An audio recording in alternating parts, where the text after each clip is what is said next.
All right, so a very, very good morning, good afternoon, good evening, whatever the time is, wherever you are joining this class. I greet you, and it is time for us to have yet another interesting, bubbling, and exciting class here at the School of MLM. My name is Savanos Gatowu, and once again, I'm glad to be sharing with you something from the TIENS group. So, yes, not too long ago, we were doing the Basics in TIENS series, and today I want us to take a look at something that is not coming from the TIENS group directly, but indirectly, this is something we have added to our business, and it has aided us in shoring up our sales every now and then. And I'm talking about the issue of events. So, let me quickly begin to share my screen with you, and then we shall move into the class. So if you can see my screen, well, this is it. If you cannot see it yet, I'm working on it pretty shortly. You should be able to see my screen. But basically, we are going to be looking at the issue of events. You know, events have become a very, very important aspect of our business. Every now and then, we go out there to organize events. And then, depending on wherever we are and how it goes. So I believe you can see my screen now. Depending on where we are and how it goes, we are able to make enough sales to come help our team members, and everybody in the team gets happy. So just how do we do these events and do them well? And so today I'm going to be sharing with you on how to organize events in TIENS, how to organize events in TIENS, how to organize, excuse me, events in TIENS. So yeah, this presentation seeks to provide a practical and simple guide to organizing events in TIENS. Basically, I'm going to provide you with some simple guide on how to have events done. All right. So, of course, I'm a city level lecturer and certified. Of course, that's me. So, yeah, I'm the presenter. You can call me the vice chancellor, of course, in TIENS, and I will not be angry at all. So, just how do we go about this? But before we start, a disclaimer. So the TIENS Group is a multi-level marketing company, and then events are thus a means to reach more potential loyal consumers and not necessarily a part of core business plan of TIENS. So the TIENS company as a company does not ask us to do events, okay? So this is something we do to help us do our business. Just like when you come into TNC, TNC does not tell you go out there and share flyers to people, but you go out to distribute flyers, because it is through the sharing of flyers that you are able to now meet people and then do your prospecting and all that. So yes, this is how it is. Events too are just one of those things. However, since it has become a part of our business's mode of operation, we must ensure that we do and do it well. So whatever it is that you do, you have to do and do it very, very well. All right. So doing it well is very, very important. And that is why I'm sharing with you this class. So what this class is about, in this class, we are going to take a look at some of the basic things you need to consider if you want to organize an event. Simple and short. All right. So if you want to organize an event, what are some of the things that you should be taking into consideration? I have a little list and we are going to go through. So number one, identify the market audience. It is said that if you jump into a market without knowing what is traded there, you yourself could be a commodity in the market. Think about it. So you don't just go anywhere and start doing anything at all. So before you start an event, please identify the market audience. So what do I mean? Exactly where you are going. Are you going to a village? Are you going to a city? Are you going to a company? Are you going to some community? Are you going to a church? Are you going to a mosque? Are you going? Where exactly are you going? You have to know, because this will help you to plan. Okay? So that is the first thing. Know exactly where you are going. Are you just going to sit in some information center, do announcements, and wait for people to come? If you know where you are going, then you can plan better. Second thing, Assess the kind of people you are going to meet where you are going. So if it is a village setting, a very typical village where everybody is a farmer and that kind of thing, you know the type of people you are going to meet and how to prepare. Okay. If you are going into a corporate organization that has high profile people, you know how to prepare. And what kind of topic you are taking along and how you are going to deliver so that you don't make a laughing stock of yourself. Okay. Then know the setting. I'm talking about rural urban. I've already mentioned that. Is it a city? Okay. Is it the center of a city? Is it a big church where, let's say, chances are that you are going to be meeting some doctors and nurses, and so you know how to speak.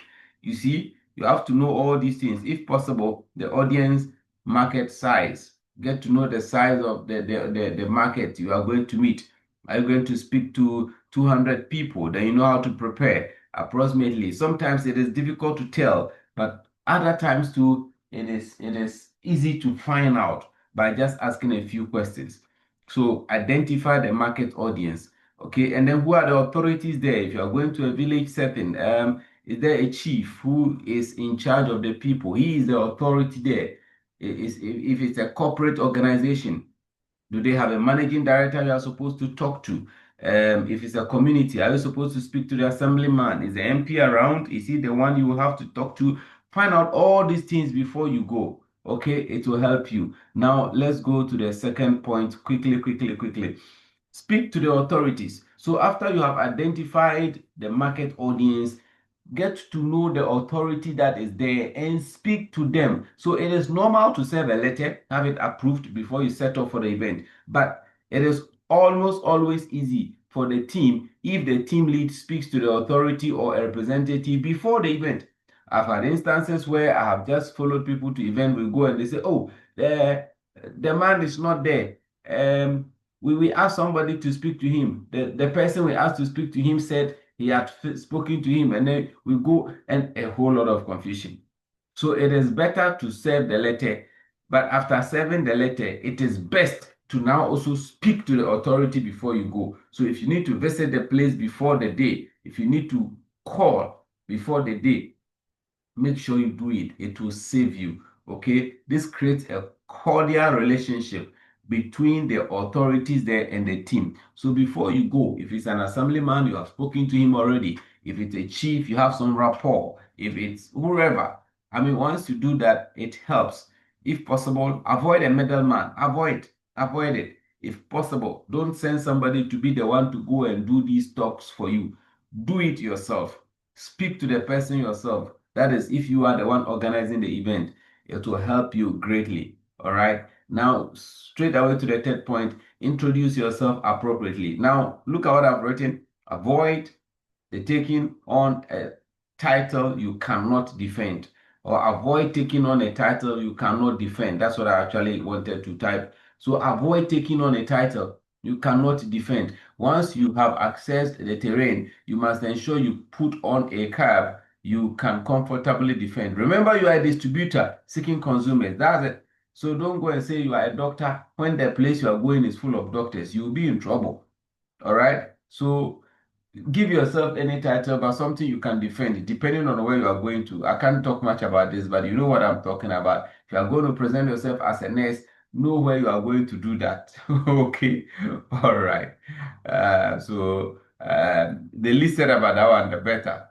A word to the wise is certainly enough. And then have an information bait. So a bait is something at the tip of hooks to catch fish. So when you put a hook into a river, you put a bait on it, a little fish or a worm or something that the fish will come for, and then they'll catch it. So now, if you are going to do a health education, for instance, once you have assessed the terrain and the group you are going to be speaking to, arm yourself with information that the audience can relate with. And you realize I have put certain things in red. The number one, bait. So I've used the word bait because then you will have to ensure that whatever you are going to say is something that people will buy in.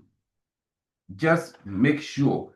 And then, like I said, catch fish. You need to get people who will understand you, listen to you, and then come and sit for screening. And so you have to give them something very, very relevant. And that is why I said, arm yourself with information that the audience can relate with. So if it's a group of active people you are going to be speaking to, then you will have to go with a topic like maybe fitness or nutrition, something. Are you getting it? If you are going to speak to pensioners, you can't go to pensioners and be talking to them about how to be jogging early in the morning. No. I mean, these are people who are old. After 60 years, they may not be able to do what you are saying. They can't relate. But then, these are people, most of them are living with diabetes, type 2, high blood pressure. So, know where you are going, know the people you are going to talk to, and then select a topic that will jive with them. When they can relate to what you are saying, bingo, you are winning. Okay, we'll end this class very soon. Now, the fifth thing you would have to know. Okay, so we are not there yet, but here is a list of health topics that you can use. So I've selected a few here. General well-being. So for instance, if you are going to a village setting, you can talk about general well-being, having enough sleep, drinking enough water, cutting down your salt intake, things that will just help you to live well, okay, to be healthy. High blood pressure, diabetes, nutrition tips, fitness, and these are all, and the list is endless. So you can select any topic that can relate to the people you are going to talk to, and which you can prepare very, very well and deliver. Okay, all right. So I think we can now move to the next tip. Know why you are there. As a TIENS distributor, you are there to make sales. If after everything you fail to make sales, you have failed, my dear. TIENS only recognizes those who make sales. Yes, TIENS only pays bonuses to those who make sales. And so after everything, know how to link whatever you are going to say to make the people know the need for the product so that they will buy the product and use them. When that happens, bingo. All right. If somebody does not have knowledge about anything in health, but manages to let people use the product, TIENS recognizes that person better than you who has all the knowledge and is giving all the health talks and you are not making sales. So you must remember these things and let this one be at the back of your mind that you are there to make sales. And that is why I'll be coming to the people you are supposed to go with. All right. So number 6, keep accurate data. So information is a very powerful tool. Names of the people who are coming for the screening, their contacts, the product you are recommending to them should all be kept so well. And this is what will be used for follow-up. All right. So you'll be calling them after the event is done, and then you'll be talking to them about the products. And so you will need to keep a very, very accurate list. Okay. So data. Right. Now, number 7, to organize a good event, ensure enough publicity. So doing business without people knowing is like working in the dark. You only know what you are doing. And so people should see what you are doing. People should hear about it. If it's a village, everybody should hear about the event so that they can come around. So depending on where the event is going to be held, publicity may be needed. So if you are going to use radio, if you are going to use an information center, if you are going to distribute flyers, you must know exactly the kind of publicity to use to reach the people you intend to reach. Period. All right. And that is why you need to sit down and plan very well before you embark on events so that you don't just go throw money away. Okay. Now, let's move on. Number 8, so the team. And this is the very, very core part of it. Events can be very tricky. Okay. No two events are the same. Every single event is different. However, a good team for an event must include at least the following. So let's see. Number 1, this team should have a doctor, and I've put it in inverted commas. So somebody who's going to sit down to screen the people and recommend the product. And this is somebody who must be very, very, very good when it comes to little things about health. Okay, so that he'll be able to explain what it means when we say somebody's blood pressure is high, somebody's blood sugar is high, and an educator. So somebody who will give the health talk and somebody who can talk very well and master at that. Now, a dispenser. This is the person who will set by the product and be giving out the product. And this person must be so good at his or her act that this person, so whether we succeed or fail, depends on the person sitting by the product. The person is supposed to now read what the person doing the screening has written and then be able to explain the product and, make people buy the product.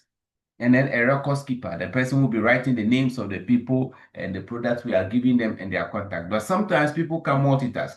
For instance, the person giving the education, if he is the same person going to sit as a doctor to screen the people like it like that, and they are able to relate so well. And this is how it is. You get it? So sometimes people can multitask. Sometimes the one dispensing can be the one also keeping the records. So it depends on how big the audience is, and then you can use that to plan as to whether you need each person to fill each of these, or maybe one person can do two things at a time. And when you plan it very well, your event will succeed. So yes, indeed, these days I want the classes to be short, cute, nice, concise, and straight to the point. So for inquiries, you can call or WhatsApp my number 0507643997. If you're outside Ghana, remember the country code is 233. Of course, my website where you can read more about multi-level marketing is www.makemoney.blog, and then my YouTube channel where you are watching this, Silvanus Gato. So I'm going to stop sharing the screen, and then I like it that you have watched and enjoyed this class. I hope you've learned something new, or you have been reminded of something you already know. And so if you have any questions, you can always share with me in the comment section. So thank you very much. I want to end it here now. See you all at the talk.